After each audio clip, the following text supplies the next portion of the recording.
welcome to the City Council Rules of Procedure Work Session. It is Tuesday, June 28th. It is 2 p.m. I'm calling this meeting to order. Can we please rise to do the Pledge of Allegiance to the flag? I pledge allegiance to the flag of the United States of America and to the republic for which it stands, one nation, under God, indivisible, with liberty and justice for all. Thank you, Tom, for reading us. I'm going to open the public open forum. Oop, you're not on. Thank you. I'm going to open the open forum. Would anybody like to speak on anything they'd like to speak about? You'll be given 5 minutes on any subject. Come on up. All right. Good afternoon. My name is Sergio de Oliveira. I'm with AM Skills Manufacturing Training in Darlington Road in Holiday, Florida. And the reason for me coming up today was a couple of different things, just to give you a little bit of an idea of what AM Skills Manufacturing Training is about, what we're about to do here as an event in Oldsmar with a manufacturing and a distribution company, and just to kind of ask you a little bit of help in helping us promote this event. It's a great opportunity for residents in the area, and specifically to Oldsmar. So, M Skills Manufacturing Training was created by Pasco and Pinellas County as an entity to assist manufacturers in helping not only develop a workforce for manufacturing, but also to develop and help skilled employees get more skills. So there's a whole lot of story to AM Skills when it comes to the training piece. But I wanted to kind of focus today on the boot camp that we're going to be hosting here with Motion AI, which is a robotics manufacturer on Douglas Road, and they're going to assist us in presenting this 2-week program. And the whole idea of the 2-week program is to raise awareness to the general public about the opportunities in manufacturing. We've done 15 of these boot camps since 2020, so 2.5 years now of history, and we have seen just tremendous amount of people having an opportunity to launch a career in manufacturing, not just another job. We beat on the drum quite a bit. You know, you've had how many jobs in the last couple of years? You know, we're helping people from all walks develop better work habits, just a better way of going about building a career. So that's been the focus of what we do. It's specific to the manufacturing industry. We've been able to help manufacturers here in Oldsmar, as a matter of fact. We've worked with Lockheed Martin, Microlumen, as well as MI Metals and BLAC. So there's a lot of manufacturing going on in Oldsmar. And one of the big keys for us is we have worked with other cities and you know, just county, with the county and some cities, is helping residents of those counties and cities stay put, if you will, stay working around where the jobs are. So manufacturing has tremendous opportunities. The 2-week boot camp sounds like a long time, but it really isn't. It's really quick. And we stick with the 3 pillars in manufacturing. No matter what manufacturing type of products you manufacture or what you do, the pillars of measurement and blueprint reading, safety, we go through that in our boot camp. In our 2-week boot camp, we teach all those things. They do projects that have to do with all those things, as well as getting certification on OSHA 10, which is a big certification in the manufacturing industry. There's no charge to attend these boot camps. We've been, blessed with some funding from different entities, including the county, as well as the Department of Labor. It's been just a great journey, and we've been looking forward to being in Oldsmar for a long time. Some friends of ours have been here. We all know Jerry Custon on the manufacturing side. He's been a huge help, and we want to continue to develop this relationship with manufacturers across the county, but we really have a special place for Oldsmar, and we want to help residents be aware of what we're doing so they can come, participate in the boot camp, and the whole goal at the end of the boot camp is to put employers in front of potential candidates. So we have had, as I said, over 15 of these. Over 130 people have graduated from our program. 100 of them have been hired. So we're looking at 70+% rate of hiring. When I talk to CEOs and HR directors, they tell me, listen, we're really shooting for 50%. If we interview 10 people, we hire 5, we're doing cartwheels, right? But they're really hitting at about 30%. So this is a great opportunity for people to know more about manufacturing. We're looking to help careers, not just jobs. and the general public needs to be a little more aware of it. So Ann has been grateful, great for me. I'm very grateful to what she did, give you some flyers, my card, any help that you can give us in helping to promote this. It's coming up July 9th, a one-day workshop, and in 2 weeks subsequent, we'll have the boot camp going, and we hope to put some people to work here in Oldsmar. Residents here, keep them here in the manufacturing. Wonderful. Okay? Thank you so much for coming out today. Thank you so much. I appreciate you. Have a great day. Nice meeting you, Sergio. Thank you. All right, with that, we're going to get started. Today, back on January 4th of 2022, first of all, I'm going to close the public open forum. Sorry about that.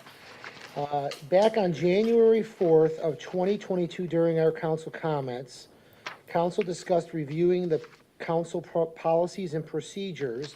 And today we have an outline of about 16 items that we're gonna go through. And we're gonna open this up for discussion. We're gonna go one at a time. And I wanna hear from everybody of what we'd like to do to change.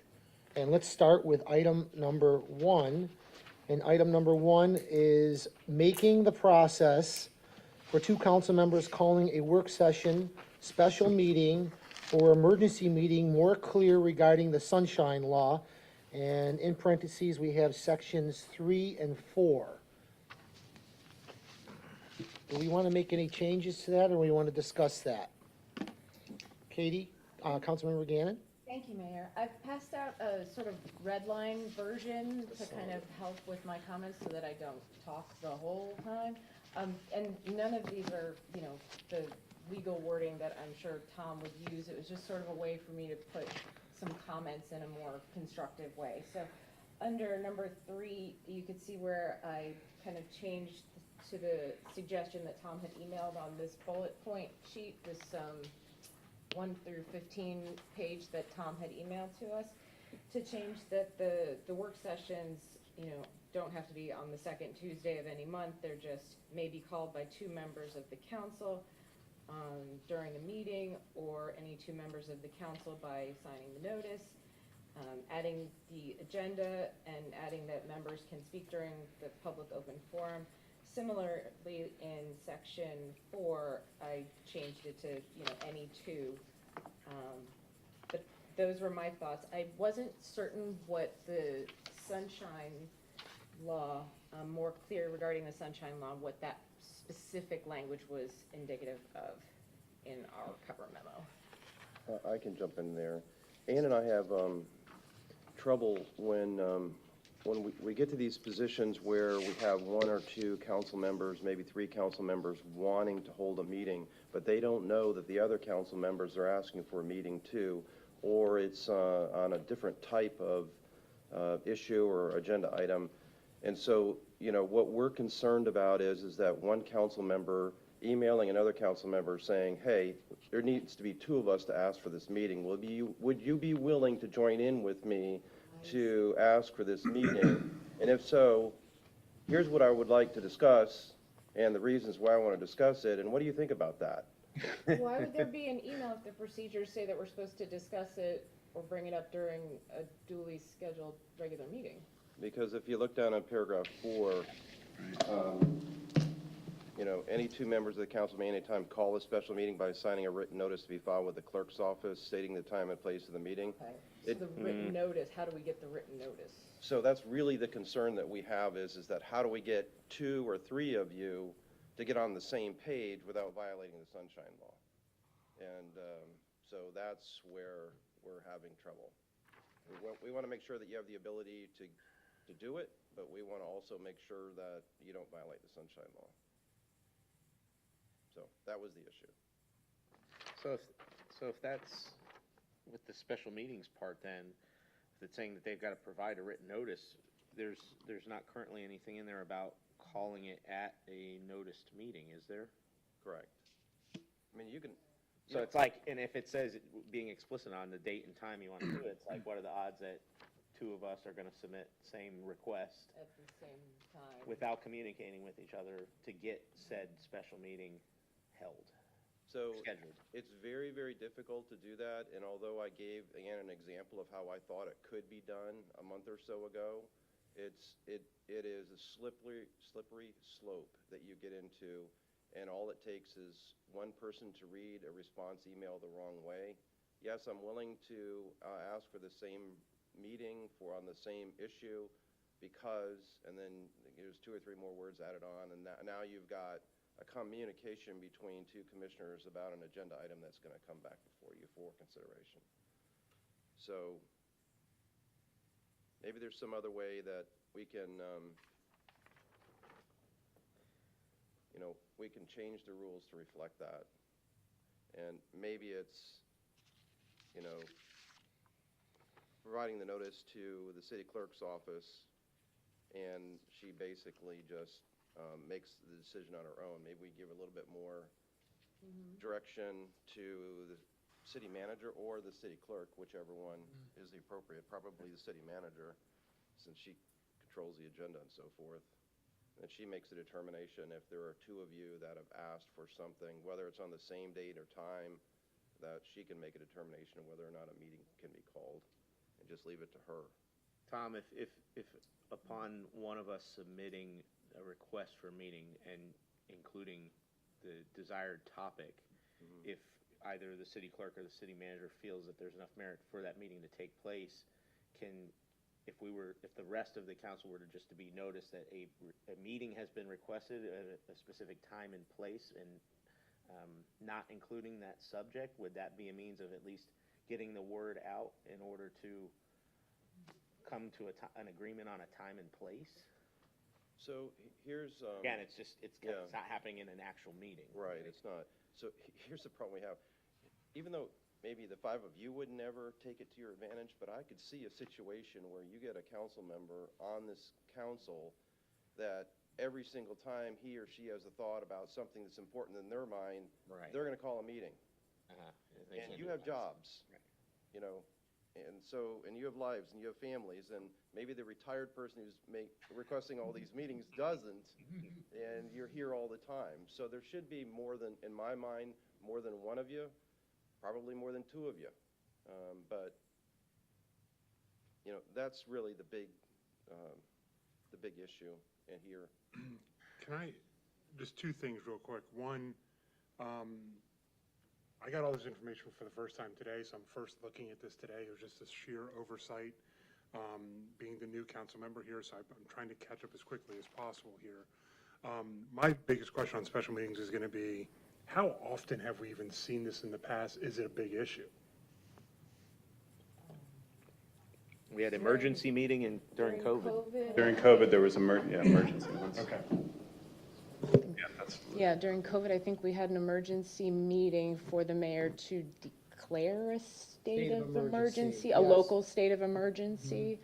I don't believe there were any other special meetings called since I've And been up I've been on here. council since, but there's never been one since that. But that was more of a national emergency coming down the pipe that would have been driven by the city manager to say, hey, we got to get a meeting in place to get this authorized. well, yeah, that's the separation, because there's special and there's emergency meetings. Those are 2 Correct. separate things. Yeah, My thought, I mean, if we put it as broadly as possible, any member of council may request a special meeting, and that request goes through the city clerk's office, city manager's office, and a determination is made by the city as to whether or not it should be held, or something along those lines. And to Tom's concern, that it would be, we need a special meeting because of this, it'll be all of the time. The request can be made, the discretion as to whether or not the meeting should be held wouldn't be with that council member. It's a may, not a shall, right? And so that's, if we could somehow craft it that way, and then the decision could be made from City Hall as to whether or not the meeting needs to be held. I don't know if that's doable or not, but that's, as we were discussing it, I thought that might work. So if you take out the 2, any 2 members, so it would be the mayor or any member of council may anytime call, make the request a special Right. council meeting and not call a special council meeting by signing a notice given to the clerk's office. Do you want it to go to the clerk's office as usual, or do you want it to go to the city manager's office? Typically, the city manager is the one that tries to find consensus on availability for work sessions, right? I don't know. More so than Is it- the city clerk, but I don't know, kind of 50-50?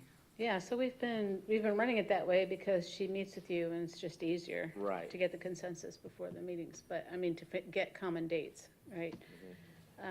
But as far as the special meeting goes, maybe it should be either one, because at any point, you don't know who you're dealing with on the charter officials. So it could be to request one from the city manager or city clerk.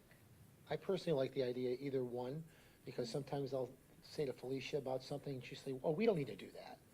Or, you know, we do it this way, you know, but yeah, but I think both, if we communicate both, I think that'd be best, So should the notice be, you guys think, to both or to either or? either or. I really think you need to pick somebody. Yeah, I think it Because should be. it may be that, you know, Anna's out of town or Felicia's on vacation or whatever, and It'll you're be sending it to her designee, email, right. you know, Okay. and she doesn't get it or Ann doesn't get it, and, you know. Okay, So like, Know for a fact that if it goes to one of you, then you know it's gonna get done. so you could put, like we do in the code, the city manager or their designee. That would work. So this is just for 4A special meetings? I think so, because, I mean, it does say any members, Is- again, in emergency meetings too, though. Well, work sessions, Written notice. Work sessions. work sessions has got the 2 members. Does it does that doesn't call out by written notice right now? Oh, no, it does. Does, yeah. It's kind of a blanket thing. Just what type of meeting?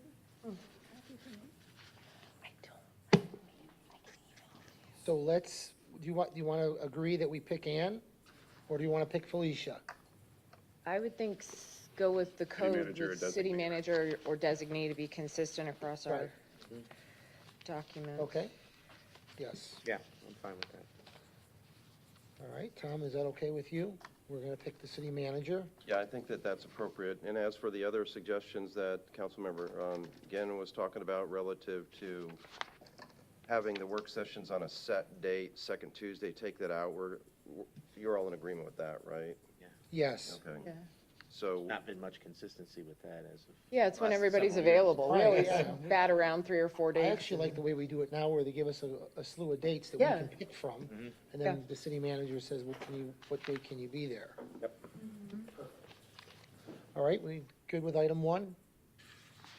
Any other comments for item 1? Then we'll move on to item 2, remove the asterisk reference from council comments, as council cannot vote during council comments and therefore cannot vote to suspend procedures, section 8.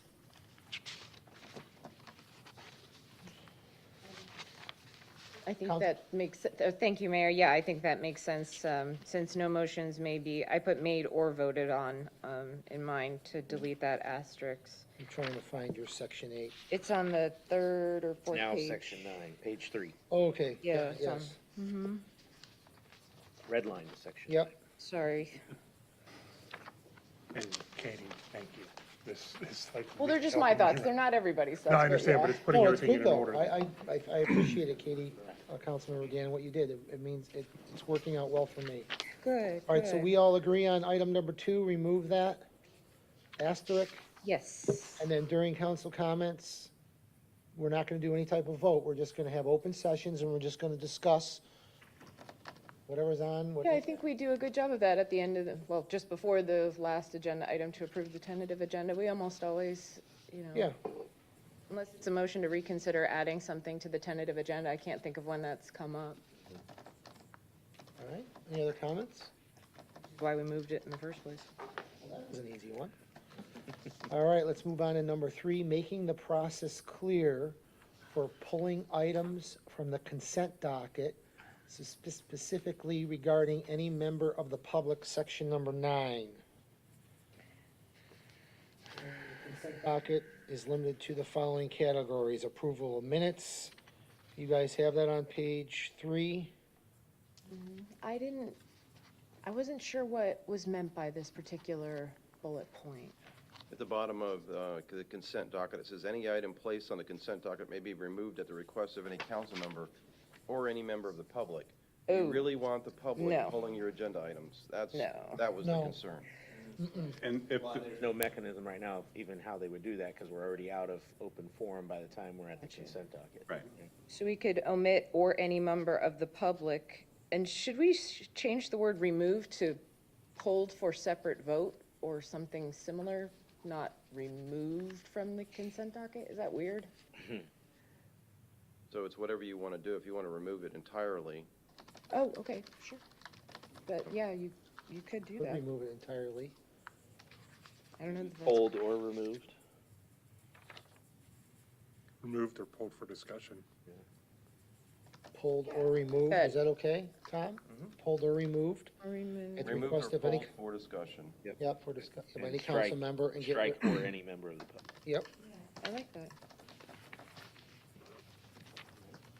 Okay? Okay, we're moving right along. We're gonna move on to item number 4, prohibiting cell phones at the dais during meetings. We have some examples from Madeira Beach, Article 4, Section 1, first bullet point, page 5 and 19. So here's where that's coming from.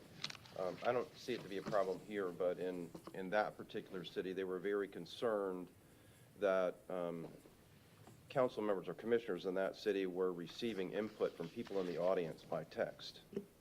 And so they were thinking that there was a little bit too much going on the dais, getting information from people in the audience or other members on the commission and not knowing what was happening with that. The easiest way to do it was to make sure that they couldn't use their personal devices while they're up here.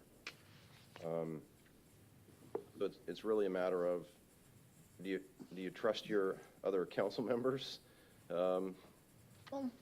Is it necessarily a matter of trust though, too? Because you're creating a public record, sort of. It is a public record. Yeah, so it's, well, sure, it's trust, but at the same time though, if you're simultaneously creating public records during a meeting on an issue that you're currently debating and voting on, that's a public records issue as well. Well, you could have your husband in the audience and you could be texting him saying, hey, it's all right for you to go home. You know, I think the council meeting is going to be over in another 20 minutes or whatever. So you have valid reasons to use your phone, obviously. Or, get someone calling with a new baby at home and you're getting a call saying, Yeah. when the hell are you coming home? Then you would want to be able to respond to that. I'm just telling you that in Madeira Beach, there was a concern a couple of years ago Yeah. where it was not used, what the commission thought was not being used for the proper purpose. If you don't think that this is an issue, we should just move on. So I want to just make one comment real quick. Sure, and then I had Councilmember Dan, a- And then I'll have you go. So I use it for the time. And Felicia and I were discussing this before this meeting. I use it for the time because that clock is never right. It's always a minute slow or a minute fast. So I just use it to start the meeting and then I keep it in my drawer. But you have a comment? Yeah, I actually took a couple of these items that were sort of rules for meetings, and I put them on page 2 of my red line version. So I kind of took a stab at this. It's number 4 on my little red line version, and I'm happy to provide this to you. I'm so sorry. I put city council members will refrain from the use of personal electronic devices on the dais and/or in a public meeting unless authorized by majority vote of the council. Personal electronic devices may be provided to the city clerk or deputy city clerk to monitor for emergency phone calls. The use of city-provided electronic devices for the purpose of reviewing agenda materials is permitted. I read the one from Madeira, and I kind of tried to mush it into one, but that was just my thought. I'm not suggesting this text in any way, but that was my thought, that some of these things could be condensed into rules similar to the Kenneth City ones, and so I just kind of put them at the end of the meeting's procedures. Anybody else have any other comments? Councilmember Graber? My cell phone's in my pocket, I don't look at it until the meeting's over. So I've always been an advocate for put them away. Vice Mayor? I'm looking at this and I'm thinking, okay, we give all the phones to Ann, she's looking at the phone, she's got them there in case someone's calling.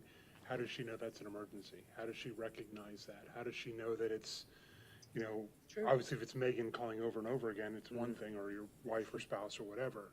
But you're putting that responsibility onto the clerk that really she wouldn't know, right? Yeah. She's taking minutes. Huh? And she's taking minutes. And she's taking minutes and everything else. The other part to this is, over the years that I've been watching meetings, coming to meetings, at the meetings, I've never perceived this to be an issue. I understand the perception of it and how that can look like we're doing something, but, once again, is this a really big issue now? Will it become a bigger issue later? Maybe they need to change the rules later. I'm just, like I said, I'm reading through this for the first time today and so getting all my thoughts around it, but I don't see it as that big of an issue. I think if there's an emergency phone call for the emergency families, the immediate families, maybe there's a way to have a separate phone somewhere that we give to our families and say, call this number during the meeting. That's If a there's an good idea. emergency, we'll have somebody on that phone just in case, whatever. Just an idea. I haven't thought of I it think, through I that. think somebody else suggested that That's too, been yeah. discussed before, yeah, just having one point of contact, whether it's Kathy or Ann, and just to say, hey, if it's actually something, you gotta let somebody know so they can tell me. Because Kelly knows my phone is in my pocket, that I don't look at it, she doesn't know, and so she knows she has to get a hold of somebody else, and if she necessarily needs to, thankfully, she never has. It could be a phone in the tech booth. Like, if somebody could call your line? Is it, Well, then you gotta, because you can't necessarily answer, Kathy can't necessarily answer, so who is consistently? Can we use IT in that room? Phone call comes in, no one can hear it, it doesn't interrupt the meeting. Well, is it that big of a deal that if any of us are receiving a call, and like Councilmember Graber said, Councilmember Buckman said, it's buzzing from the same person, one of your closest loved ones, multiple times, to just step out and Get it. receive that call, Yeah. see what's going on, because use discretion in terms of, okay, if my wife's calling me 3 times, I know there's probably something that needs to take my attention away from this meeting. Right. I'm fine with I'm that. fine with that. Yeah, That way, it's like, she's gonna know, call me, not, oh, what was the number again of who I gotta call, or save it as the city emergency line. I think in terms of Yeah. standard, yeah, I think that's a good Operating. idea. So we actually combined 4 and 5 together here. Oh, we did? Yeah, we kind of did. So, but I kind of, providing an emergency phone calls during meetings. so I mean, it's like, if you have it on your person and it's on vibrate or silent, I've got my watch on, so it's like, I know You if could I'm getting a do- call from someone, I'm not gonna pay any attention to it, but if it's my wife 3 times in a row, I'm gonna step away. But with phones being out or anything like that in terms of communication, I think that's just Yeah. shut it down. I don't think it's an issue. I personally Maybe- don't. I like what you said, just tell this fast, keep calling. And we've never, since That's I've what been- that's why I told her while I was in the meeting, when I was here before the baby came, I was like, don't call me unless it's time to go. Yeah. And so I knew if it rang, I was gonna be out the door before I answered. So since I've been on the dais, we've never had this happen. An emergency phone call? No. No, yeah, I think you guys make a great point, like, maybe just city council members will refrain from the use of personal electronic devices. Use of city-provided devices is encouraged, and then just don't put anything about emergencies. And if you have an emergency, just get up and go, like, if you can feel your phone vibrating multiple times, or notice that somebody is repeatedly calling you, we don't need to put it in the procedure, but we can just all acknowledge and agree that get up and take the call. Use discretion. Yeah, use your discretion. I Take like it that. right here. What do you guys think of Step that? away. I think that's simple, easy, effective. Doesn't add more to the process, doesn't put more responsibility on other people. Yeah. What do you think, Steve? It's fine. Yeah, I think we all agree, it's fine. Yes. Okay. You okay with that, Tom? Yeah, so what I've taken from that is that we're going to keep number 4 in, and it's going to say, city council members will refrain from the use of personal electronic devices on the dais, period. Everything else is going to be struck except for the last sentence. The use of city-provided electronic devices for purposes of reviewing agenda materials is permitted. Yep, Did I perfect. get that right? Perfect. Yes, Okay. period. All right.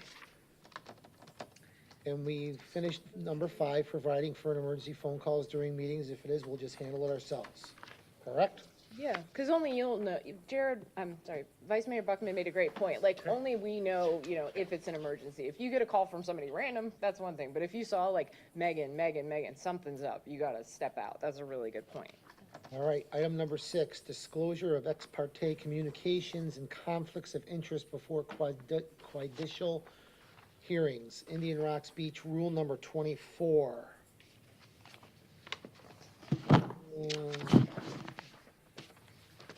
Remember what I did on that.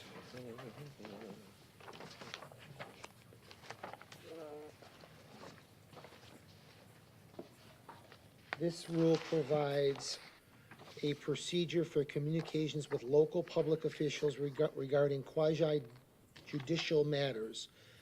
Any person not otherwise prohibited by statute, charter, provision, or ordinance may discuss with any local public official representing the city the merits of any matter on which action may be taken by any board or any city commission on which the local public official is a member. Such communication shall not rise any preemption or prejudice, provided that the following procedure of disclosure occurs. Does this seem to be an issue for us? Well, Councilmember Gannon? Yes, thank you, Mayor. I thought maybe on Oldsmar Rules of Procedure 4 of 9, I'm sorry, it's like a 5 of 9, on the order and subject of appearance during a quasi-judicial hearing, maybe we could just add that before the initial presentation by staff. So, for example, the way that during a CRA proceeding, Vice Mayor Buckman was invited to make any disclosure of the fact that he, in accordance with the statute. But for quasi-judicial, we could put it, right before we kind of get started of any ex parte communications or conflicts of interest. I think the reason I like the Indian Rock speech part 24 is because it kind of protects us, right? It's an opportunity for us to make a disclosure to protect us from any questions after the fact. Should someone discover a relationship or something that would later call them to question our intentions or our vote. And I like that it's clear in Rule 24 that it states, that it's not, it does not raise a presumption of prejudice in your vote. So it's saying, just because that happened doesn't mean that there's anything wrong with your vote. It's just an opportunity to disclose it so that there's no questions later, similar to the statutorily required CRA disclosure. That was just my thought, but of course I defer to our city attorney for the propriety of including such a provision.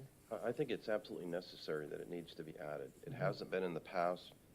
We should be doing it, and I think having the rule available to not only you, but the public at large, and they can understand, that there is this requirement and this is going to be done. So I would suggest that we add it. I think Councilmember Graber has kind of informally done it on a couple of different quasi-judicial hearings where he had to disclose that the title search was done for a particular property by his company. But if we make it a rule, then, there's no questions, right? And this has really great language. I just put, in my little red line, I put disclosure by council members of any ex parte communications as A before initial presentation by staff in the order and subject of appearance. But if it fits better somewhere else, Tom, that was just my thought. But Okay. I do not have a problem with adding it. Councilmember Knapp, do you have anything you would like to add? No. Vice Mayor? That's the next guy I'm still reading. I'm good with it. Adding the disclosure, I think it's important, it's vital. I'm trying to just understand it just a little bit more. So a citizen approaches me, talks about an issue that's on an agenda. We're going to disclose that now during quasi-judicial meetings? Is that correct? If it's on the agenda item and it is a quasi-judicial matter, the answer is yes. So at the beginning of the meeting or wherever we place it in the order of priority here, I would be asking, right after I swear in everybody, are any conflicts of interest or ex parte communications that the council members would like to make? Now is the time. And so you would say, yeah, I spoke to Jane Smith. We spoke at the Publix, and she told me her concerns about the adoption of this development project. And here's what she told me. Okay. And I listened. I didn't tell her anything. Or this is what I told her. And then, so that's what you'd be disclosing. Okay. All right. I understand. All right. I have no problem with it. Okay, Thank you. all right, so we all approve that. which is item number 6. We will add that. All right, and, oh, you can have your book back. Thank you for that, Tom. Item number 7, include a provision for a required annual review of the rules. Tarpon Springs, Article 1, Rule 9. If I recall it, I think it's once a year Right. in June. I think that should be added. Any other comments? Councilmember Gannon? Yes, Mayor, I think you're absolutely right. I think that is a great idea, because otherwise we seem to do it twice yearly, or when there's an issue, and it ends up being yearly anyway. So on my version, I put it just at the very end. I put it as just a miscellaneous item, number 17. I don't know if that numbering will stay, but I put the Oldsmar City Council Rules of Procedure will be reviewed annually by the City Council and City Attorney during a work session held on or before July 1 of each year.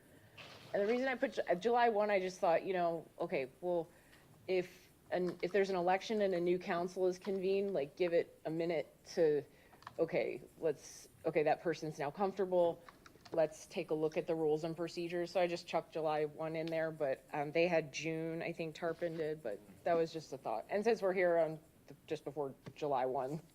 Yeah, I just have one other comment before the meeting. I was asking Felicia the same thing. We've never really, it's all, like Councilmember Gannon said, it's been like, twice a year, and it's been off. Yeah. I think once a year is needed, Yeah.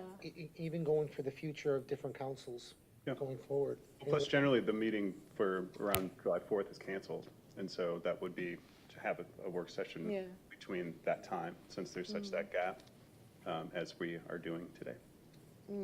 My intention was certainly not to preclude any additional meetings regarding the procedure should it become necessary or requested by, a member of council or the mayor, but I just thought it would be prudent to include that it would be a certainty at least once a year. Tom, you okay with that? Any other comments for Tom? Nope, we're good? All right, once a year. Item number 8, no formal votes will be taken at work sessions. We really have never done that, but it's Indian Rocks Beach Rule number 3. You want to look at that? Or any questions? I got it right here, Tom. The city commission may hold a work session for the primary purpose of informing the city commission on matters for consideration at regular or special city commission meeting. Work sessions shall be scheduled at such time, date, and place as the city commission may decide by a majority vote. A, no formal vote shall be taken on any work session item. We don't really do that. Anybody else have any comments on that? No, we shouldn't, we definitely shouldn't take any votes. I think it's an easy add of right under number 3. I actually didn't redline that one and put it in here because it seems so easy to just kind of tack it on to the end of the work session section that we already have. Tom, any other comments from you, or? I just think it's best to put it in the rules, even though it is Okay. a matter of practice, that what you've not taken any. It also gives you the ability to say, when someone wants you to do something, you have the ability to say, hey, our rules don't allow us to do that. Oh, good It point. needs to come to a regular meeting. Yeah. Okay. Okay. Yeah, it being custom that it doesn't happen, I'd rather be able to say it can't. Yeah. We can't, right. Just because we don't do it, Yeah, we should say that you can't. yeah, he Good can't. point. All right, we're gonna move on to number 9. Totally against this. We should have meetings late at night. Duration of council meeting end at 11 p.m. unless extended by majority vote. And this is in the Tarpon Springs Article 3, Paragraph 1B. Right now, it's not in our right, so we want to add that. There is a provision in your land development code that talks about 11 o'clock on certain matters that Ann has, brought to our attention a couple of times. But it's not in your rules of procedure. So, I think we should add it. Any other comments? Councilmember Graber? I think we should add it. Any other comments? Councilmember Graber? Nothing from me. It's, Yeah. again, be able to point to something. Yep. Yeah, I think we should add it unless extended by a majority vote of the council. I put it on the second page, number 3, but wherever, Tom, you think that it's appropriate to include that, I think it's a smart idea. And Tom, one question, is it extend by a time certain, or is it extend indefinite? Because I've seen in other cities when I'm watching their meetings that they go long. You may have been at some of them. So here's Wink, how it wink, goes. nudge, nudge. The mayor sees the clock, it's 5 minutes to 11, or I'm, nudging him, I sit next to him saying, it's almost 11 o'clock. Right. He stops what we're doing, and then he says, it looks like we're gonna go past 11 o'clock. I need a motion to extend the time. And then a commissioner will say, I move to extend the time to 11:15. Okay. Okay? And then it gets to be 11:14 and we need to do it again. So whatever it is that you want to do it, and the idea is to do it in small segments because that gives you the, the push to get everything done. If you do it 45 minutes, you're going to take the 45 minutes, aren't you? So the idea is in small increments and then maybe get your meeting done sooner. Good point. But that's how Tarpon does it. If That's you want called experience, right? Yes, been there. He's been there. All right. Should we explicitly put something in there, not a specific time, but like Councilmember Graber said, maybe extended to a time certain in the future? I don't think you want to do that. I think we should have it just like it says, 11 PM. Be extended. And then at 5:02, at 10:55, Tom's going to be nudging me, and I'll say, do we want to extend the meeting? And someone's going to make a motion. Okay. Right? And there have been some occasions in Tarpon where there has been a motion made not to extend the meeting. Oh. And then you just stop at 11 o'clock. Okay, so And any you agenda don't have items to not- extend it. Yeah. Any agenda items not voted on are just You pushed stop. to the next, yeah. Yeah, and so everything is moved. So it puts a lot on Felicia's plate and Ann's plate because we're going to move them. But we all understand that when we get closer to 11 o'clock, we don't do our best work up here, do we? We're Right. tired, and it's just like everybody in the audience. They're tired, they want to go home, they have their kids, they have their family. They don't want to be here at 11 o'clock or later, so, All right, so we're good with that one, Tom? okay? All right. Next item is item number 10, council conduct with city boards and committees. Attendance discussion with, and we've got Madeira Beach Article 6, page 9 through 19. The city has established various appointed boards and committees as means of gathering recommendations after providing more public opportunities for more community input.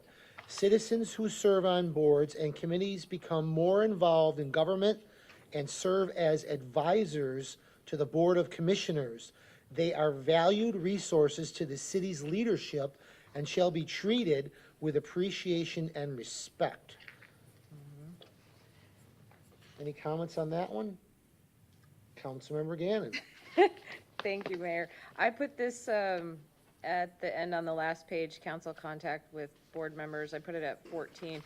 I actually wrote adopt section 6 of Madeira Beach in entirety, edit to conform, of course, to change commissioners to council meetings, or council members. You don't necessarily realize how important something is until it's presented to you. I read this section from Madeira Beach and I was like, wow, So did I. we should have had this Look at, I a highlighted it. long time. Yeah. Yeah, we should have had this a long time ago. So everything under that section, including numbers 1, 2, 3, and 4, including the bullet points they're under in section 6 that Madeira Beach has, I thought was incredibly important, because I know there's been, questions in the past, should I go to the advisory board meeting? Should I show up at the planning board meeting? How should I conduct myself?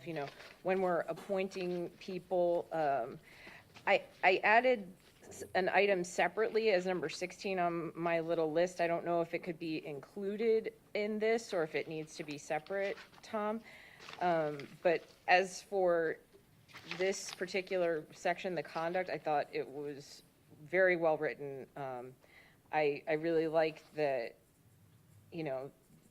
board and committee members do not report to individual council members, nor shall council members feel that if they have the right to threaten, the power or right to threaten board or committee members with removal for disagreement, appointment or reappointment shall be based on criteria such as expertise, ability to work with the staff and public, commitment to fulfilling the duties, appointment shall not be used as a political reward. I thought all of that was really smart. And then my separate comment, I don't know if it would go in this section, but I had just a separate note here.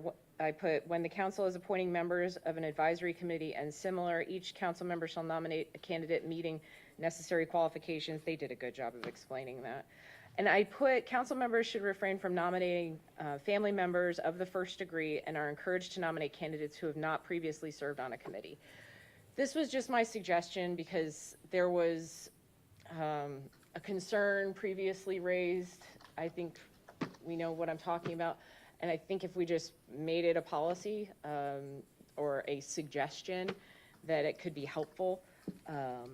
Because I don't want anybody questioning anybody's appointees. I think that we can all do a good job of that. And if we have a little bit of guidance, and I put family members of the first degree, so it's only people who are directly in your family, not cousins and stuff like that. But those are my thoughts. Okay. Anybody else want to talk about this? Yes. I just have a question maybe for Tom. I guess when it comes to attendance at any of the board or board meetings, is what's wrong if we say, is there a problem if we say you can't go unless it's due to a personal matter of your involvement, if you're seeking a variance, because then ultimately you're probably going to be recusing yourself if that matter comes before the council. So can you go so far as to say, obviously any of us could go watch it on YouTube after the fact, but as far as attending and or participating, just precluding us from even having that as an option? You make your own rules. The question is then, if someone goes, what are you going to do? You're going to reprimand that council member? That just happened in Tarpon. They just reprimanded a commissioner. It was not easy to do. It's very controversial and political. But the answer is they're your rules, and if you want to bind yourselves not to go there, then you can do that. And it can be changed at any time. It's done by resolution. So if you decide next month after you adopt it, you don't want it there anymore, you can take that back out. So whatever you want to do on that. I've never seen that done, and I think that you probably shouldn't do it, because I think you should give yourselves the ability to do it if it's a really, really important thing that you want to see it firsthand. You want to see, the camera's on the chairperson, and that person over there is playing, tic-tac-toe, or he's on Facebook, and he's not paying attention, but yet he or she is voting, and you would be able to pick that up if you're in the audience, but you may not be able to pick it up if you're just watching it on the video. So there may be personal things that are going on that you wouldn't be able to perceive by the video. So I think that you should leave yourselves the ability to do that, but I think that you should, tell yourselves that you're probably not going to want to do that, and by adopting these provisions that you'll try to avoid attending. So I think this does a good job of it. The Madeira one, commission member, under bullet 1, commission members shall remember attendance may place him or her in a position to be asked to disclose their attendance and any written or oral ex parte communications, or even recuse him or herself if there is evidence of prejudice or bias when the quasi-judicial matter is brought before the Board of Commissioners. That covers it there. Yeah, if it's There's something that happens because of your attendance that then you disclose it when it comes time before this board. This is a big section. Jared, do you want to have more time, and we can always come back at a council meeting and talk about it again? I mean, I'd like to give you some extra time if you need it, since you just got this today. No, I appreciate it, Mr. Mayor. I think that leaving ourselves open to attend, but highly advisable not to unless it's your personal issue, right? If there's a zoning thing or something affecting your property or things in,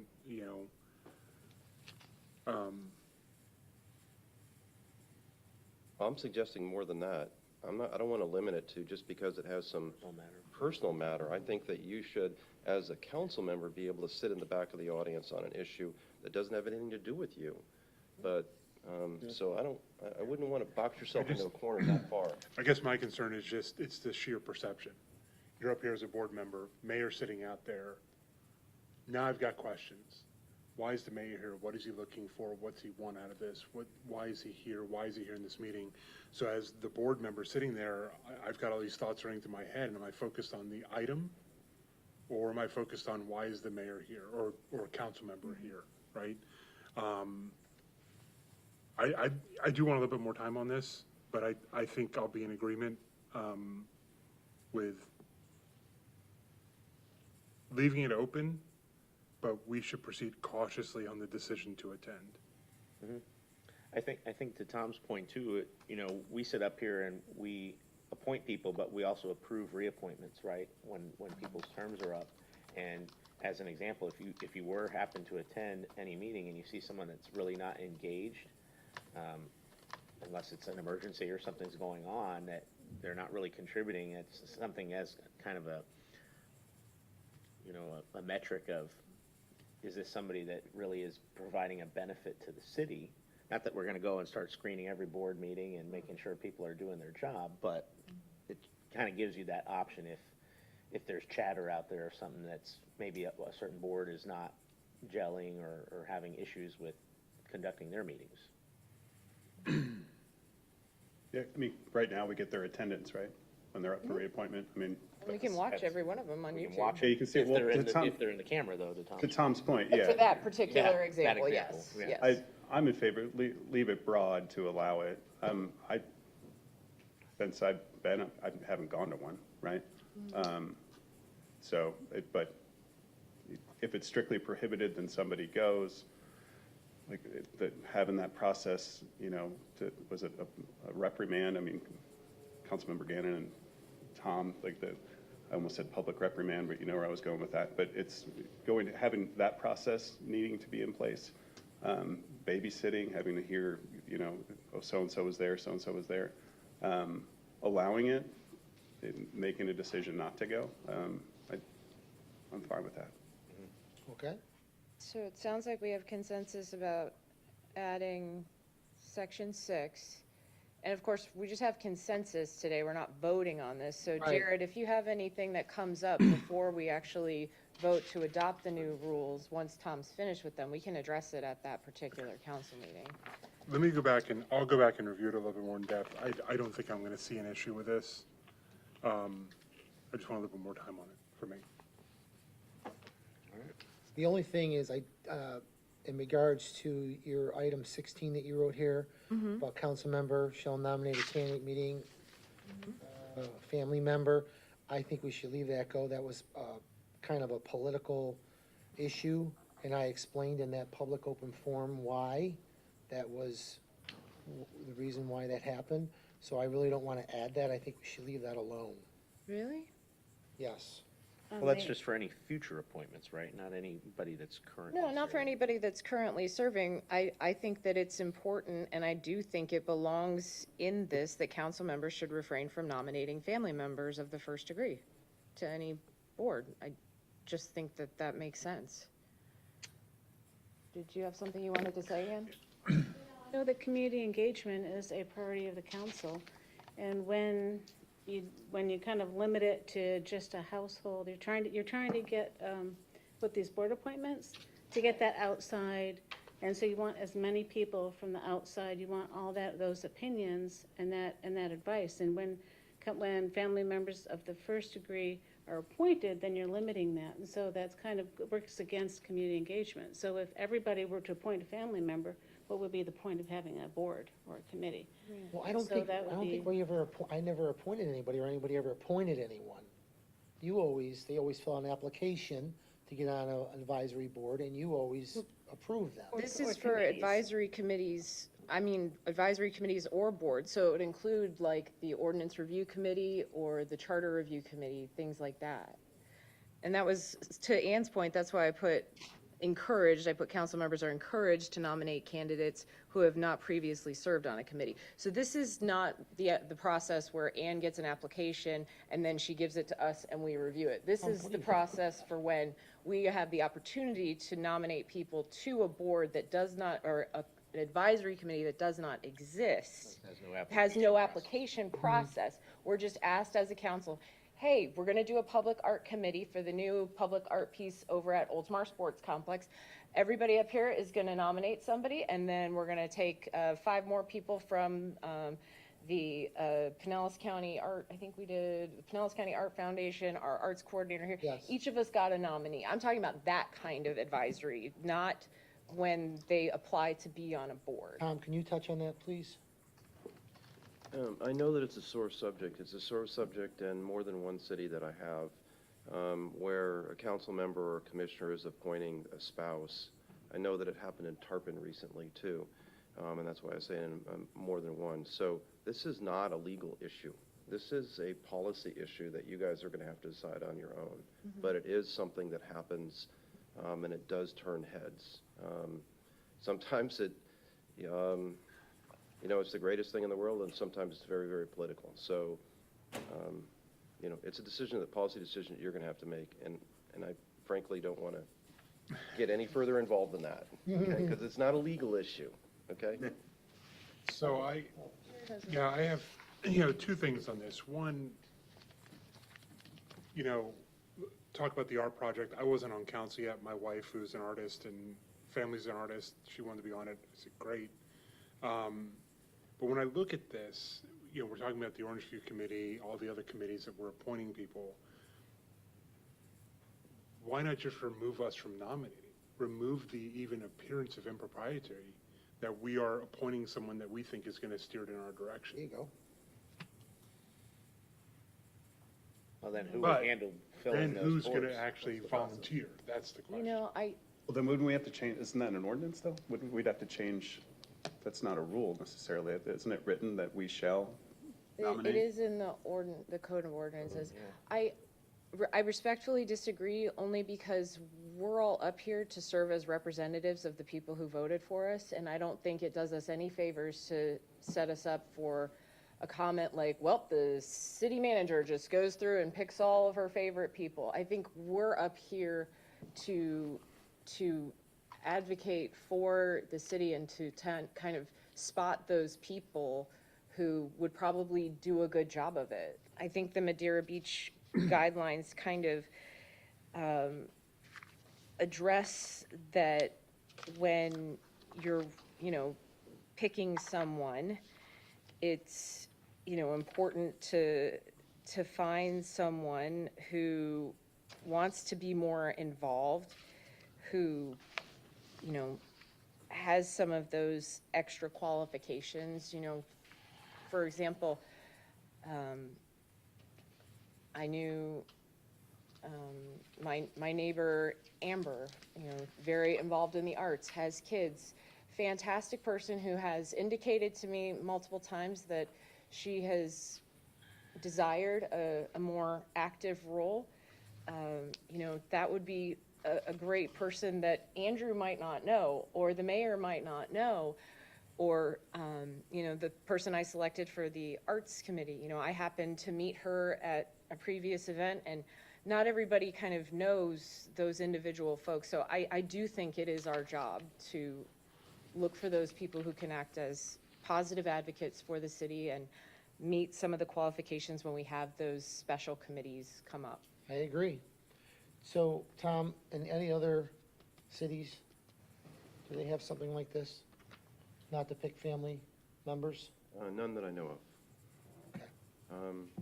But this is not the normal process. The normal process is, and Ann can explain it better than I can, but when you have a vacancy, they either put on the website or put out notices relative to boards that have vacancies and you want to fill them, and we get 5 or 6 applications. So, that's not this particular situation where when you have an advisory committee. Right. I'm not talking about the boards that we already have established processes for applications and selection. I'm only talking about those sort of ad hoc committees. Okay, well, that's where we need to add in the Okay, language so of like- ad hoc advisory committees. Yeah, so when the council is appointing members of ad hoc advisory committees, each council member shall nominate a candidate meeting necessary that is kind of why I put it separate from the number 14 that I had here, which is regarding boards and committees. And council members should refrain from nominating family members of the first degree and are encouraged to nominate candidates who have not previously served on a committee. On an ad hoc committee.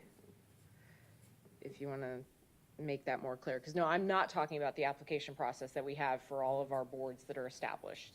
Not at all. This is only for those. Charter review, ordinance review. Yeah, charter review, ordinance review, we had the public art selection committee, you know, who knows what might come up in the future, maybe something related to resiliency or sustainability or downtown or other public art projects. I'm sure each of us could think of somebody who would be fantastic for that type of board. I don't, doesn't bother me either way. It's up to you guys. Steve, do you have any other thoughts? Nothing from me. It's fine. It's the who's picking who kind of thing, right? And as we mentioned, it came up before. But I mean, if there's a rule, then we know moving forward, and then future councils know moving forward. So I'm fine. I'm comfortable with the change. It's fine. Vice Mayor, you got any comments? Is this related? And I'm not a legal scholar here, but if we appoint a family member, does that go back to number 6, disclosure of communications? 'Cause obviously, there's going to be communication between you and your family member about what they're talking about. And are we putting ourselves into a position? That was more for a quasi judicial proceeding disclosure, but to the extent it became necessary, yeah. That's why I think it's dangerous to do that in the first place.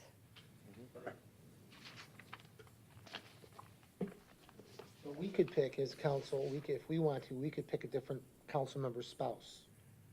That would be okay. Because they are a volunteer of the community and they want to volunteer their time. How's that? According to what I have written here, yes, I suppose that would be permissible, but I think that there is an equal danger in doing that for the same exact reasons. Well, like what Vice Mayor said, his wife wanted to be on the Arts Committee and she wasn't picked. So maybe one of us as a council member could pick his wife.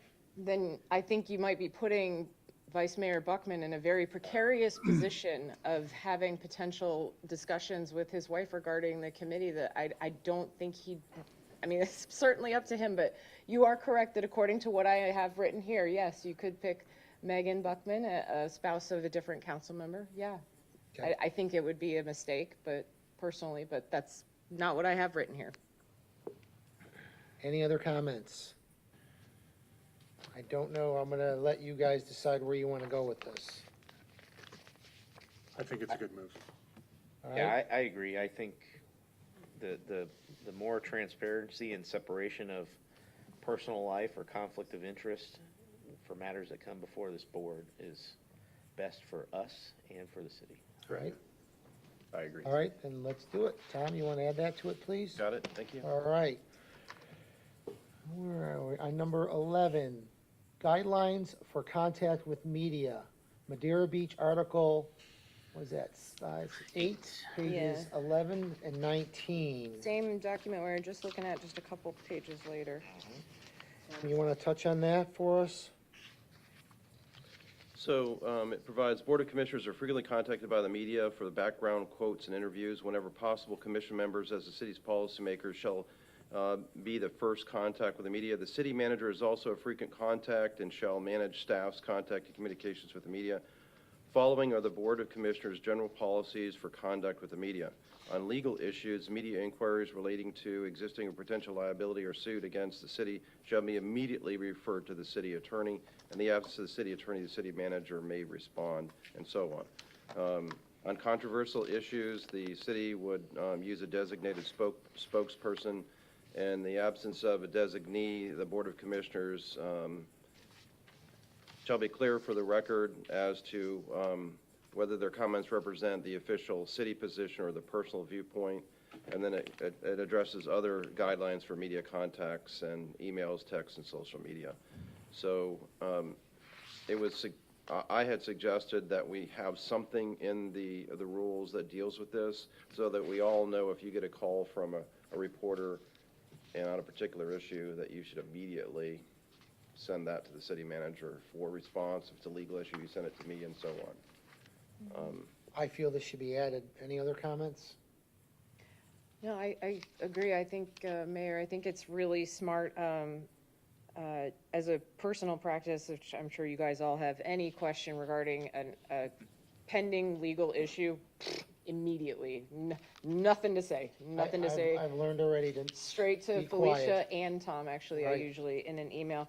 And then just generally, when, it says here that in their version, it says, commission members as the city's policymakers shall be the first contact with the media. I get that, but I think it's important to tread lightly. I'm not sure I agree with the entirety of the introductory statement, but numbers 1, 2, 3, 4, and 5, I think are very helpful. People generally don't, in the media, generally don't contact us about non-controversial issues. Right. So number 2 kind of covers it, you know what I mean? Like, the media is not calling us to ask generally about anything, basic. I mean, sometimes we'll get a comment or we'll be asked to make a comment at a very public event that is a great success. Hey, what did you think about the sidewalk chalk day or whatever? And of course, that's a great opportunity for a positive comment from any one of us. But I really like number 2, when sensitive or controversial issues arise. I don't know why this is redlined, that's just what was in this document, I guess. It says the city manager, I would just put the city manager or their designee, maybe designated for such contact, because that consistent messaging thing, I think that's really important. Otherwise, we get each of us saying something different, and it gets messy for the public, and then it looks like we disagree, which isn't necessarily the case. We just didn't have the opportunity to organize our thoughts. And Felicia's so good at that stuff anyway. Well, sorry, Mayor. Go ahead. I think one thing maybe is an important distinction is, maybe it's just because it's bolded and can't be emphasized, but it's the city's position, right? The city's position can be different than any of our individual positions on an issue that's come before this body, right? True. So, Jeff or anyone else out there may be here in attendance at a meeting where there's a controversial issue, but it's about the city's issue the city's position, which typically that's where the city manager is best at communicating that position.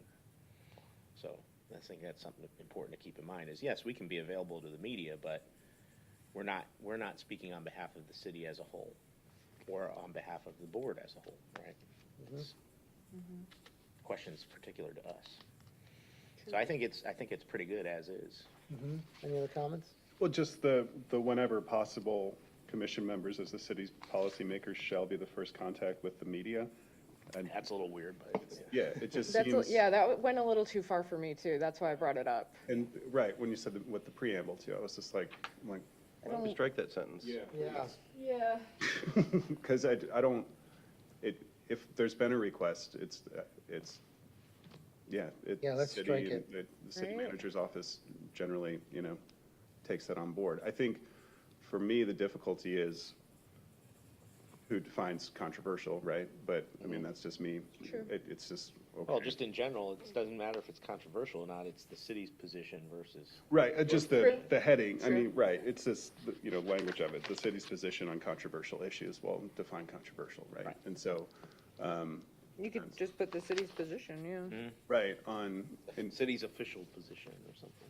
And then you Right. could even strike that for when sensitive or controversial issues arise. You could just start at, it is essential that a central focal point for information be established. Yep. right, exactly. And because, I mean, what if there's a mixture of a legal matter which may come across as a fun matter, and it's really just, a fluff piece, but technically it involves something that's also going on that has legal ramifications.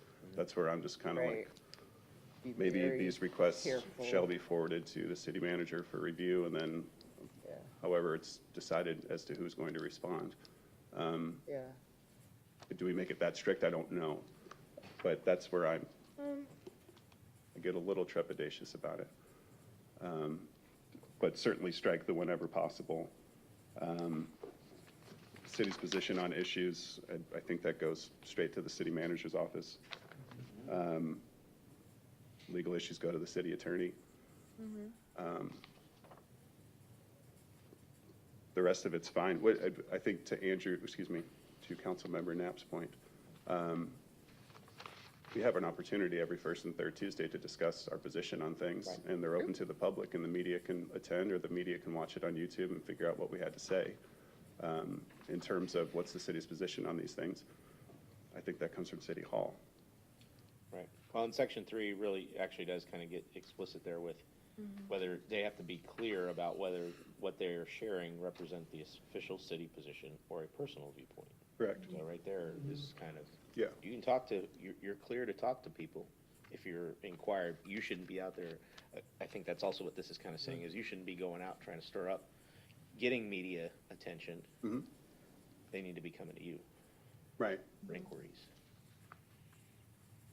Vice Mayor, you have any comments? No comment, call the city manager. That's my answer. Amen. Always been my answer. If I may, Mayor, is that in this, if that is the route that you guys would like to take, I would suggest that instead of saying the city manager, thanks, instead of saying the city manager may be designated, is designated, because then I'd Yeah. have to wait, and those calls come very quickly. Yes. Yeah, no, I agree. The city manager or their Shall be. designee shall Designee, be yeah. that contactor, however Yeah. it makes sense to word it. Be clear in the rules that Word she snippet. is the de facto designee. Right. So I just want to make one comment. Yeah. Just being the mayor for, 3.5 months, the media, I noticed, one thing I want to share with all of you is they try to play us. Yeah. They play Felicia and I. They'll call me, and they'll say something to me, and then they'll call her, and What do you so- think about the mayor said this? Yeah, and they'll be like, hey, you want to make a comment? The mayor wants to make a comment, and I'll be like, no. So I stop everything immediately, shorten the call, and call Felicia. Hopefully you keep a list of the names of the people Oh, who've yeah, done I that give to you you. everything, but it happens a Yeah. lot, one thing I want to just say is, Wow. the relationship of that media with Felicia, her and I work really well together on that, and I really appreciate that. And I Yeah. think this is really an important That's hard. item to be in our Yeah. procedures. All right, anything else? Any other comments? Tom, you okay with that one? Yeah, so just so you understand, the notes that I've taken down then is that we're going to strike the second sentence in section 8, the first introductory paragraph. I'm going to change the title in paragraph number 2 to have it read, use a designated spokesperson for the city's official position on an issue. And then the first line in the next paragraph, where it said, when sensitive or controversial issues arise, I've changed that to read, when the city's position on an issue is requested, it is essential that a central focal point for information be established. And then the next sentence, the city manager is designated for such contact. Those are the changes I think that I've heard, so I'll be making those. All right, And then the inclusion of 3, 4, and 5 as well? Yeah, Okay, I yeah, we didn't hear any didn't- changes to those, and so that's why, yeah, Nope, good. We don't need anything like city manager or their designee if she's out of town or anything like that. if you want me to add that, we can do that. Madam City Manager, thoughts? Yes, please. No, it And it's- needs to be there. I mean, Felicia's out of town, and she is the person to contact, and she'll be on the beach getting a phone call. There goes your vacation. But it's They will find you wherever true. you are. I mean, if we have no wiggle room, like if And- there's nothing there for us, yeah. Right, and there are some circumstances where I would designate that. For instance, if there's a traffic question, I would designate the Public Works Director to speak on our behalf. So there's many instances where, You may where it's, choose to. where, yeah, it's in the city's best interest to actually have the expert giving that testimony. all right, we good, Tom? All right, item number 12, access to council meetings via Zoom or similar technology. Bel Air Beach Rules 1 through 8. All public meetings of the town commission will be simultaneously broadcast through use of Zoom virtual platform as an additional means of providing public access and participation. All public meetings shall be conducted according to Robert's Rule of Order. Do I need to read anything else, Tom? No, Okay. it was really subparagraph B, this is what I was pointing out. Some cities, well, at least during the COVID situation, and we did it here, use of Zoom, but the question is, do you want to, now that we're out of the COVID emergency status, that do you want to go back to Zoom? Or are you satisfied with where we're at right now? I will tell you that in Tarpon, they just opened it up again for Zoom, and it takes a little bit more time. What the mayor is doing there is allowing people to provide public comment on every single agenda item. And they can either do it through Zoom or they can do it through a telephone call. So after everyone speaks in the audience, first thing is to go to the IT room, they beam in Zoom, and then we pick those people and they speak. So are you satisfied with the audience here, or do you want to open it up and allow Zoom? And I don't even know if we have that the ability to do that. I didn't talk to Felicia or Ann about that. So, Councilmember Gannon? Thanks, Mayor. I'm satisfied with how our meetings operate. I did think it was prudent. I put on page 2, number 5, that I put as just a general rule. As number 1, I put all public meetings shall be simultaneously broadcast or rebroadcast when possible through the use of video technology to provide public access and participation. But that was what I liked, that the town of Bel Air rule added. so the question is, I mean, right now, you can provide the public access, but the question is, Providing participation. and participation. Do you want that participation or not? I do know it's probably a limited instances of where through social media or whatever, or word of mouth of people not feeling like they don't have the ability, whether it's for, medical reasons, illness, not comfortable, being in a crowd, whatever the case may be, where they may seem like they they would like a different opportunity to participate versus being right out in front here. Is that a mass issue? I don't think so, but it's just a matter of, do we want to be restricting ourselves out of certain people being able to participate or not? Yeah, I don't think adding the Zoom is a good idea for us. That's just my opinion. Presents challenges, for Yeah. sure. Any other comments? But I agree. I see what you're saying. Vice Mayor? I wasn't here well, I was here, but I wasn't here during COVID, so I didn't have the chance to experience the challenges of what you went through there. Thinking about this at first glance, my immediate thought is, I think it's a great idea. My question is, really where the big participation has come in is through public hearings. Could we just limit it to public hearings? We can give Zoom access, so if somebody wants to attend from home, they can? I don't know if we can. Or does it have to be the entire meeting has to be done on Zoom? So if you're asking me, the answer is you can do it whatever way you want to do it. Yeah. But once you start allowing it to happen at public hearings, then it's going to open the door, and then you're going to be Yeah, it's asked like to do you're it at committed or other not. Can we do it? Yeah. agenda items. We have the technology. Felicia, you want to say something? So it's my understanding that we do have the technology to conduct a Zoom meeting. So the Zoom meetings that we conducted during COVID were different than this. And just so, Vice Mayor Beckman, because you weren't here, it was literally me standing here with a laptop Yeah. and allowing people to speak during the meeting, and everyone else was at home. So we didn't have, it was, whoever came in for the meeting. It was not a great attendance because we were in COVID. So it was usually me and I would say 3 or 4 people at the max. But that's how we conducted that. But I understand that our technology, we do have the technology to conduct a Zoom meeting. Any other comments? I'd say we just leave this item off.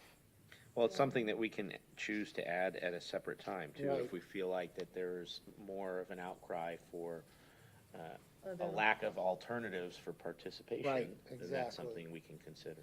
Yeah. Okay? Okay, so we're going to strike item 12. Tom, just for curiosity's sake, your Tarpon Springs, correct? They were telling me, I was talking to Mike Eisner up there during the election cycle. I ran into him at one of the meetings, and they use like a polling technology. Are you aware of that, or? Polling technologies, the social media, Facebook that they were doing. Never mind that. Yeah. Forget it. It's not the city doing that. Okay. There was a open house that was held where they had a consultant come in, and the consultant had the capability of doing that, I believe. I was not present at the meeting, but there was one situation where they had the ability to do that. Okay. Thank you. All right, item 13, remove reference to reading ordinances entirely at least once. Tom, you want to touch on that? Yeah, I was telling the mayor before the meeting that way back in the day in the 60s and 70s, there was a state statute, 166.041, that basically said that every ordinance that was to be adopted by the city had to be read in its entirety for 3 times.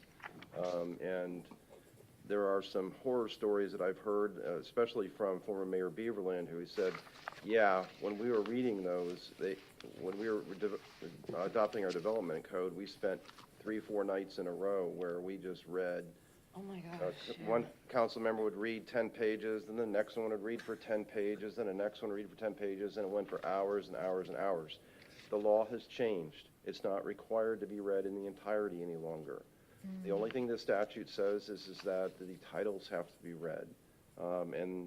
So what I'm suggesting is that we remove that reference, that it be read in its entirety at least once. It's not necessary. It's not necessary under the law, and it's time-consuming. So Where is that reference? It's on the procedure of public hearing. Oh, that one. Okay, gotcha. under public hearings, subparagraph A, it used to be 5A, and in yours, Katie, it's 6A. Got it. The city attorney reads ordinance in parentheses at least once in its entirety. Yeah, I think, I feel we should take Tom's recommendation for that. I think we're all in consensus with that. Anybody want to have another comment or yeah, I consensus? think compliance with the law is what's required for that. You should be happy now. I am very happy about that. Do we, You have a comment, Vice Mayor? No? no, I'm good. Thank you. All right, item 14, provision for orderly meetings, do's and don'ts. We have a reference of Kenneth City Rule 5.4 on page 8. And I highlighted one I want to read out. All persons in attendance at a council meeting, public hearing, or workshop shall conduct themselves in a civil manner and refrain from action that disrupts the meeting or hinders the council in performing its duties. To these ends, such persons are prohibited from committing acts of violence towards any person, making threats of violence, or speaking frightening words that are likely to provoke violence, disturbing the proceedings with excessive commotion or excessively loud shouting or other noises, or use of obscene or crude language. And there's more we can talk about, but we don't have this anywhere, Tom, any of this? No. And it was my suggestion that something like this be added so that you can point to it when somebody is getting a little bit out of hand. Our rules of procedure don't provide for that. It's not allowed. You're going to stop. And after a couple of warnings, if they don't stop, then that person would be removed from the meeting. But this would give you some basis to be able to say that. I think this definitely needs to be added. Any other comments, Vice Mayor? So, going back to the first, I don't remember which meeting it was, when we ran into the issue, and it got heated in here, and at what point are our rules, are they going to impact that person's First Amendment rights? And is there an issue there? There's no issue there. We need to have the business of the day done. Just because you have the opportunity to speak an agenda item doesn't necessarily mean that you have the right to cause a commotion, disrupt the meeting in any way, exceed your time limits if you have time limits. The law allows for us to put reasonable restrictions on that speech. And that's what you're doing here, is you're saying, we'll allow you to speak, but you're not going to commit any acts of violence, and you're not going to do anything to disrupt our meeting, and you're not going to interfere with others that want to speak, and so on. So that is absolutely appropriate. Okay. You're not gonna stand up here and read a book for an hour. right? That has nothing to do with what you're talking about, anything like Well, that. that's a different issue. Actually, I think you can do that. You can- Yeah. And in Tarpon, we have a person that reads the Bible for their 4 minutes. And then points at the council members and tells them how bad they are and they don't comply with the Bible. So you have the right to do that. There's nothing wrong with that. If that's how you want to use your 4 minutes or 3 minutes or whatever it is, you can do that. How does that jive with, in this Kansas City example, 5425? Presenting matters not relevant to the agenda item under consideration. Under the very next one, it says, though criticism of the mayor, council members as to the execution of their official duties when it does not otherwise attack or violate these rules shall not be deemed to be a personal attack or insult. So what we're talking about, first of all, the reading of the Bible, that's at the beginning of the meeting. It's in open comment, open forum in the very, very beginning. They can do it and say whatever they want during their time frame. Then we get to an agenda item. And if it's unduly repetitious, the mayor would say, okay, we've heard that. Is there anything new that you want to add? No, well, let me move to the next person then. Or, if there is anything that they, the issue is this development on State Street and they want to talk about the weather. Okay? Yeah, that's something, it's off topic, it's not relevant. The mayor would say, okay, anything you want to talk about this agenda? If not, I we're going to see. move to the next person. That says agenda. Yeah, and that's kind of, I kind of failed to mention that, but that's what I more or less meant was if it's in response to a specific discussion versus Agenda. the general open forum. Free to do as you so please for your 5 minutes. Right. Tom, or Mayor, Yes. I actually put this on the second page of my red line on as number 5. I put adopt section 5.4 of Kansas City in its entirety, edit to conform, because I do think that you are the presiding officer at the meeting who decides those procedural or parliamentary questions and can enforce these items. And 5.4.3, which is after all the examples, gives you the authority to, rule that someone is out of order, or to rule on a question by any other Yep. council member. So I think that adopting that whole section, 5.4, is a good idea. I agree. I like it. Yep. Vice Mayor? We have a consensus? I'm there, I just have confusion on 5.4 3. to 10. No, it's 5.4. No, the very last Yeah, the bullet very right last one. Oh, there. oh, okay. Yeah. That's why I put, edit to conform, because section 2.1 for them, if you turn back, One. is matters for council consideration. So they're just, Saying what can be brought before the council. it's kind of a redundant Yeah. thing. Okay. It's essentially you're saying you're speaking on a subject that's clearly outside of whatever's on the agenda. Okay, I'm good, thank you. But, I mean, Tom, you could omit that particular one if it's redundant to relevancy under 5.4.2.5. Right. You okay, Tom? Yep. And remember, all these will come back to us. We'll have time to review them again before we vote on anything. Yep. All right, number 15, rules of debate. We're still in Kansas City, Rule 5.2, page 6. 5.2, rules of debate. Questions under consideration when a motion is presented. And second, it is under consideration and no other motion shall be received thereafter, except to amend, to adjourn, to lay on the table, postpone indefinitely, to continue, that's in parentheses, to postpone indefinitely, to continue or defer to date uncertain, in parentheses, to postpone until the occurrence of an independent event which will definitely occur at an unknown time, or to continue or defer to date certain until the question is desired. These types of motions shall have preference in the order in which they are mentioned, and motions to adjourn or to lay on the table shall be decided without debate upon the request of the town manager or town attorney, made prior to final action on any matter that shall be deferred or continued to future council agenda. The council shall vote on whatever to defer or to continue the matter as requested. Tommy, you want to touch on that one? Is this, But it's just basically saying that, you know, when you have a motion that's being considered, it's seconded for discussion, we're really not going to accept any other motion except for a motion to postpone or a motion to continue. And although it breaks them up into a couple of different things, date certain, not a date certain, and so forth, that's really what it's all about.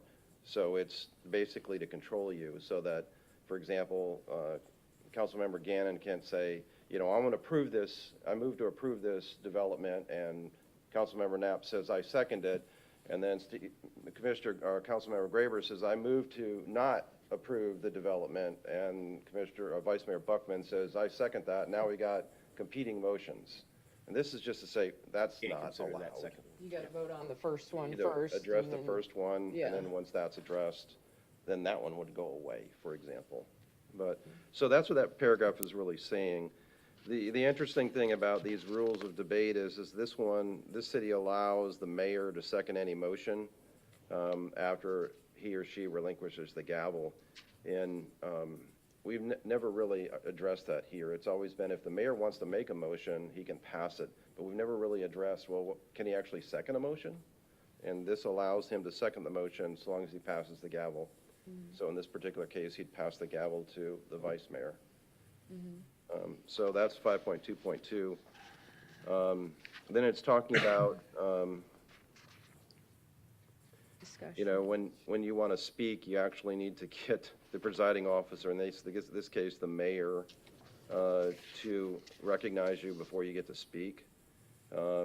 And once you're recognized, you're not going to be interrupted by others. So you're not going to have another council member chime in until you're completely done with whatever you wanted to say. And the mayor is going to have to control that. So, and I know that sometimes we're in a less formal situation. We're friends and, you know, colleagues, and so we have a tendency to want to jump in when the conversation is going on. This is saying, no, you're not going to do that. You're going to allow that person the respect of being able to complete whatever they're saying so they're not interrupted and lose their train of thought.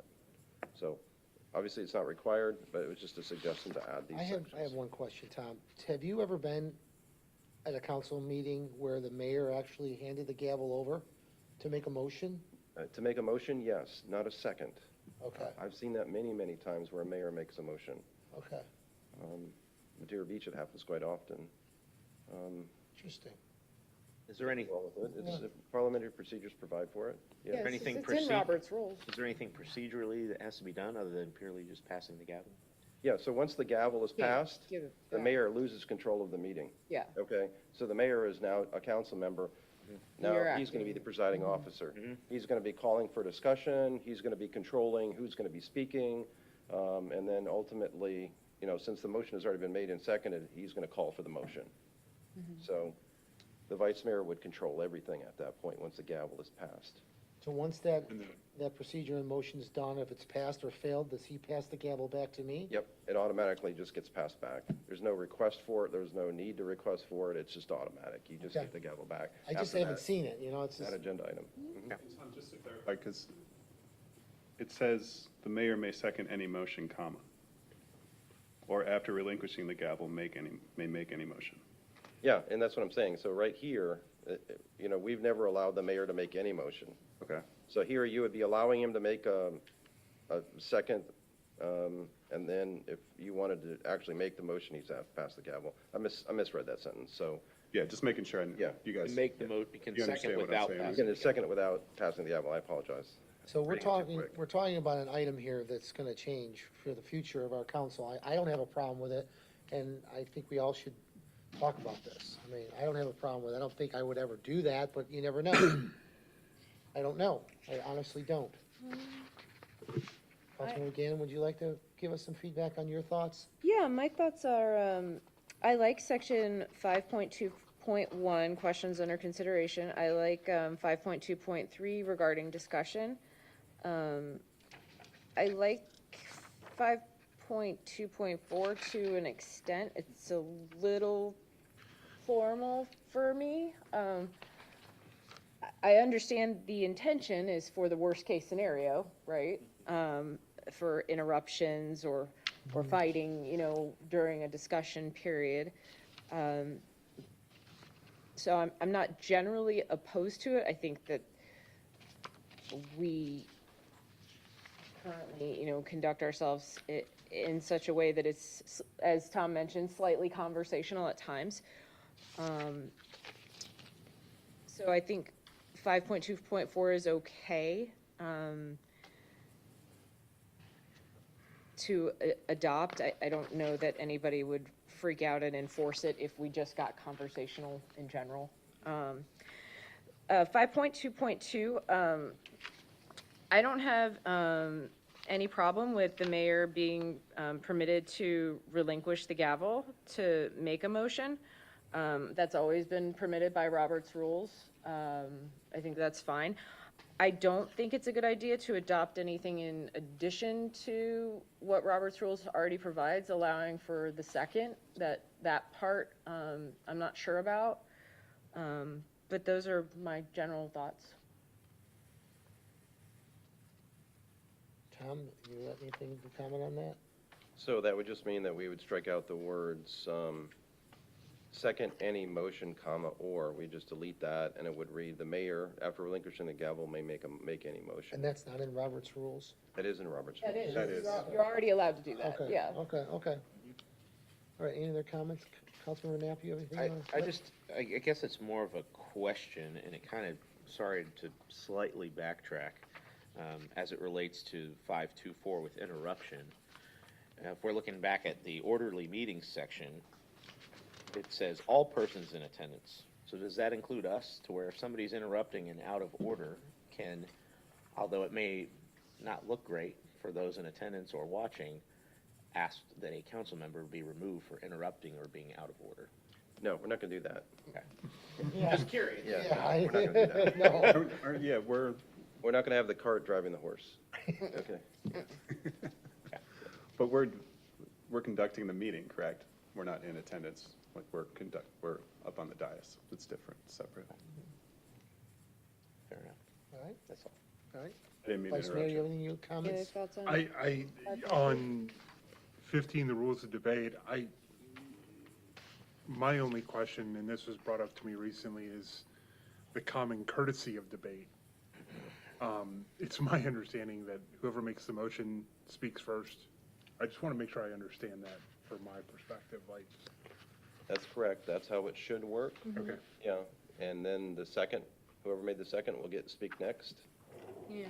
And then it's a coin flip for the third and fourth. Well, it's whoever the mayor recognizes. Okay. Yeah. Do you guys still have one of these little guys in your? Yeah, there's in the drawer here. Yeah, there's like a folder with all the little cheat I like the little cheat sheet. sheet. I know, but it's, there's a lot to read. Yeah, it's a lot to take in though. There is.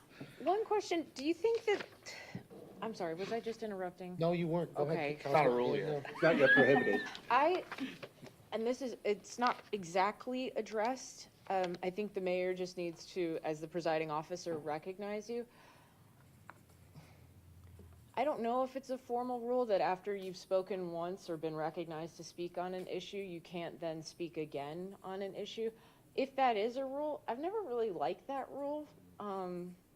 Just because, let's say I make a motion and then it's seconded and then we have a discussion.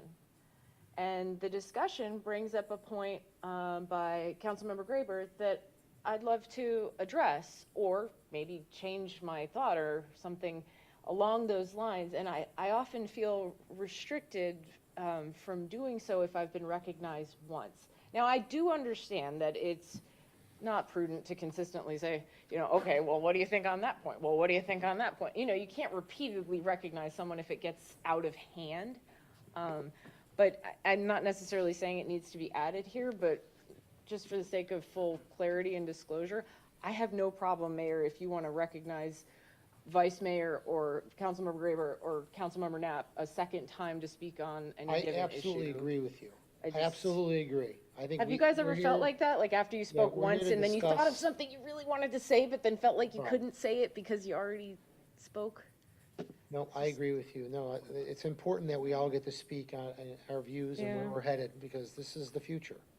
So, no, I agree. I would just jump in and say, I don't think it's appropriate to have a council member speak, want to speak over here and go back to that council member. No, again. And what it no. should be is you're going to go through Everybody. the entire process, have Right. everybody an opportunity to speak Right. before you recognize someone Someone for a second time. Yes, Agreed. definitely.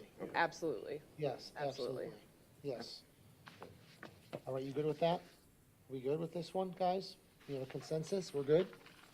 Okay. All right. I'm good here. Item 16, add an introductory paragraph to number 5, public hearings. I'm going to read this. Public hearings are a time when city council hears the public, receiving comments, questions, and opinions from proponents and opponents in order to form council's opinion and final decision. Council members have the opportunity to present, opine, and question during council discussion to preserve the integrity of public hearings. Council members are prohibited from presenting, testifying, and opining during the public hearing. I feel like a pine tree or something. All right, so that's open for discussion. Who would like to go first? Anyone? Vice Mayor? Welcome. Okay. My only question on this is, when you get to the testifying, if it's a personal issue on your own property, or am I thinking too deep into this? Tom, you want to comment on that, or? You absolutely have a right to comment on your own personal property. Okay. We shouldn't be making a decision, or you shouldn't be making a decision up here that says that one of you cannot speak on an item that will definitely affect your property, have some adverse effect or whatever. You should be able to speak. So maybe we need to modify this to reflect, unless it has, some effect on your personal property. The question then is okay, well, we to have what Mr. extent? Buckman is in the CRA, and there is an issue on the CRA. Should he be able to testify because he's in the CRA? Or, you're all members you all live in the city, and everything that we do affects the Yeah. city. So, how are we going to deal with that? But I definitely think you should have the opportunity on a personal, maybe it's agenda items that address only the property or the rights of the individual council member, and not as a whole. That you are one of a larger party that may be affected by something. Right. Not that. Not that. Yeah. Councilmember Gannon? Thank you, Mayor. Just one thought. I was curious as to whether this should be an introductory paragraph or if it should go under the elected officials subsection where it talks about to make presentations regarding to the matters under consideration. It's on my red line at the top right corner. It says page 7 of 9. I actually like this language here on 16 better than what I put. But are we modifying that elected officials portion, or are we adding an introductory paragraph specific to this council, and then the elected officials paragraph applies only to other than us in attendance? Does that make sense? Do you see the distinction I'm making? Like elected officials us or elected officials out there? I read it as out there, just as, So maybe appointed or represented, because it's the definition of party that I think gets a little sticky. But when I looked at the elected officials part here, I was thinking more of like, oh, Commissioner so-and-so from the county is here to speak. That's an elected official. Whereas for us up here, this could be more of an introductory paragraph. Does that make sense? You guys understand what I'm saying? So that elected officials provision deals with elected officials or appointed officials other than council members. Got it. Yeah. Okay. Yeah. And as for Other than- where this should fit in, Right. I'll play around with that and figure out a spot. You just need to tell me if you want it in here. I'll figure out where it needs to go. So perhaps a final sentence that this shall not apply to agenda items addressing the council members' personal property, business, you know what I'm saying? Like, Wordsmith it, right? wordsmith it to exclude. I mean, if there's, like the library project, if my property was within 200 yards of that, can I testify there as a noticed property owner within the area that'd be affected? Can I ask the council, who came up with this? Ann, did you come up with item 16? Yeah, I did. Okay, Yeah, I mean, it was That's just quick thing fine. I wrote up today, but I thought we should have the discussion. okay, that's fine. I was just I mean, curious. who defines impact? I think if you're noticed for the purposes of the planning board meeting as someone within the 200, yeah, the impact, Makes you a party, right? that list is provided by the property appraiser's office, I believe. Well, the developers are obligated to obtain it from the Pinellas County Property That's what it Appraiser's is. Office, the list they created, and then they're obligated to distribute those notices Right. within whatever the 200 or 300 foot requirement. So I think if it falls under that, then that would be an impact to your personal property in which you would have the opportunity to speak. So if you've been served a property owner's notice, Yeah, if you've gotten the actual notice, yeah, then I think That's fair. that's fair for comment.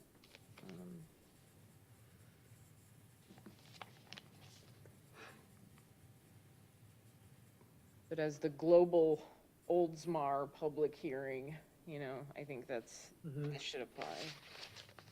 So you're gonna come back with some suggestions where you're gonna place it? Well, I'm gonna provide it to you in draft form, Okay. all the changes you're requesting, and then ultimately, if the city manager wants to put it on for another work session for discussion one more time, or whether it goes on an agenda, we'll let Felicia and Ann figure that out, what they wanna do. But it'll come back to you in draft form, strike out underlines, so you can see what has been added, what's been deleted. And then this would be, obviously fit in if you want me to do that. Yep, you okay with that? We have a consensus? We all good? Sure. Yep, I agree. All right, any other comments from anyone? Is there anything else? Let me check my red line thing really quick. We hit all the There? red lines? Vice Mayor? I want to go back to item 10 for a brief moment, if that's okay. Okay, sure. Boards and committees. Item 10. 10. I can't find the language that was proposed, but Megan was serving on the Arts Committee after or before and during the time I got elected. Do we need language that she needs to be removed from that committee or just No. leave it out? No, It's only for future yeah, appointments, future, right? yeah. right. Future, these Future rules of appointments. procedure are not applied retroactively. Right. Yeah, I'm just, Yeah, no, it's a valid question. We get that all the time with, Katie, I just want you to know, I don't think it's bad. I honestly don't. I think it's something that has to be addressed. I agree with it's you. not, and, I mean, every spouse of everybody up here is a fantastic individual. Right. Yes, she is. Don't you give me that. The reason that I bring it up is just that appearance of impropriety and putting each of us in a difficult position when it comes to sunshine issues. That's really all it is. I don't question obviously, the desire to serve the community, otherwise your spouses wouldn't let you be up here in the first place. Right. Or their pure intentions, their intelligence, their fantastic ideas, Right. all of that. I just think it protects each of us a little bit from not ever having to answer that kind of question, Yep. Ever. Vice Mayor, do you have anything else you wanted to share? I'm good, thank All you. right. Councilmember Graber, Nothing for me. anything else? A-okay. Okay, Councilmember Gannon, final. All right, I got one. Oh, Tom? I was gonna ask you, I didn't know if Ann or Felicia had any additional Yeah. comments, things that we didn't cover that That- they wanted me to cover that I forgot or I don't have any. address? Okay. I don't All right, have well, anything thank you. Are you guys okay with everything we're now putting on you as a result of these changes? Yes. I think it's all good. I think this is a great work session, personally. I thank you all for Yeah, a great think it was- job. I think we've done a lot of good work here today for the future of our city. I really do. I think it's Yeah. wonderful stuff. I think critical to this, Tom, was your review in this sort of cheat sheet for what other cities Good, do, that because helps. it's compiling this information and providing it to us in PDF so that we could kind of go through it and be like, oh, yeah, that is good, you know, because we don't know what's out there. This was really helpful, and of course, giving us suggestions for what's worth adopting out of a 2-inch stack of paper was really helpful. Yeah, So the thank book. you for doing that, and, Tom, for the book. Thank you for Appreciate your it. time for doing that. I got one news I'd like to share with the council, and then we'll adjourn the meeting. Felicia and I both passed CRA 101. hey, I should hope so. You I'd be have to worried if you remember, guys when I went to didn't. this class, I knew nothing. I was like, oh, I knew some, but the book, and we had to take that test, and we got our word yesterday we passed. And with that, meeting adjourned.